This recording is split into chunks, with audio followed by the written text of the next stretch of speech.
सबजना ट्रेकिङ गइसक्यो, हाम्रो पनि केही प्लान बनाऊँ न, सिजन पनि सकिन लागिसक्यो। हो कता जाने त? मर्दी हिमाल जानुपर्छ क्या। मर्दी बेस्ट हुन्छ, मर्दी जाम। मर्दीमा त एकदम राम्रो राम्रो फुलहरू नि हुन्छ अरे, भ्यूजहरू नि छ अरे, एकदम राम्रो राम्रो भिडियो फोटोहरू खिच्नु पर्छ है।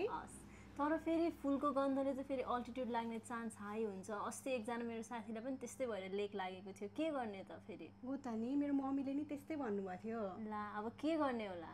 के गर्ने त?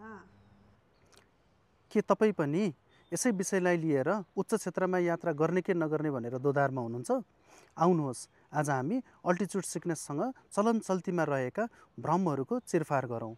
तसर्थ आजको विषय रहेको छ फुलको सुगन्ध र अल्टिट्युड सिकनेस। नेपाली कन्टेक्स्टमा एउटा भनाइ एकदमै व्याप्त छ। हामी उच्च क्षेत्रको यात्रा गर्ने क्रममा बाटोको छेउछाउमा भएका फुलहरू र अन्य वनस्पतिहरूबाट आउने सुगन्धले गर्दा हामीलाई लेक लाग्दछ। यो बिल्कुल सही होइन। अब यसो सम्झिनुहोस् त, यदि हामीलाई उच्च क्षेत्रमा यात्रा गर्ने क्रममा ती गन्धहरूले गर्दा लेक लाग्ने हो भने हामी तल झर्ने क्रममा किन यो लेक लाग्दैन त? यदि फुलको गन्धले अल्टिट्युड सिकनेस हुने हो भने माथि चढ्दा या तल झर्दा दुवै पटक लेक लाग्नुपर्ने होइन त?